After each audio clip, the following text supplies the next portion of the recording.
നമ്മുടെ എല്ലാവരുടെയും favourite day of the week വേണമെങ്കിൽ സൺഡേ എന്ന് പറയാം അല്ലേ. അപ്പോൾ ചില സൺഡേസ് ആണെങ്കിൽ നമുക്ക് നന്നായിട്ട് റെസ്റ്റ് എടുക്കാനുള്ളൊരു മൂഡായിരിക്കും. എന്നാൽ ചില സൺഡേസ് ആണെങ്കിലോ നന്നായിട്ട് കുക്ക് ചെയ്യാനും തോന്നും. അപ്പോൾ സെക്കൻഡ് കാറ്റഗറിയിൽപ്പെട്ട ഒരു സൺഡേയുടെ ലഞ്ച് മെനു ആണ് ഇന്നത്തെ വീഡിയോ.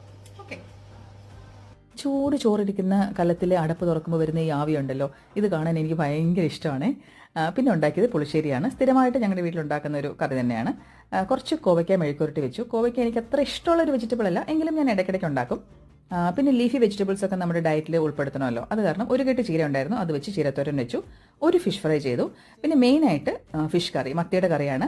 അതായത് കുടംപുളിയൊക്കെ ഇട്ട് ചുമന്ന കളറിൽ തേങ്ങ അരയ്ക്കാതെ വെക്കത്തില്ലേ, ഇതാണ് ഞാൻ സ്ഥിരമായിട്ട് ഫോളോ ചെയ്യുന്നൊരു സ്റ്റൈൽ, എൻ്റെ നാട്ടിലെ അതേ രീതിയിൽ. പിന്നെ ലാസ്റ്റ് ഒരു ഫിനിഷിംഗ് ടച്ചിന് കുറച്ച് പപ്പടവും കൂടെ പൊള്ളിച്ചു. അങ്ങനെ എല്ലാം റെഡിയായതിനു ശേഷം ടേബിളിൽ സെർവ് ചെയ്തു. എല്ലാവരും ഒന്നിച്ചിരുന്ന് ഭക്ഷണം കഴിച്ചു. എല്ലാവരും സന്തോഷത്തോടെ കഴിക്കുന്നത് കണ്ടപ്പോൾ ഉണ്ടല്ലോ, എൻ്റെ വയറും നിറഞ്ഞു, ഒപ്പം മനസ്സും നിറഞ്ഞു.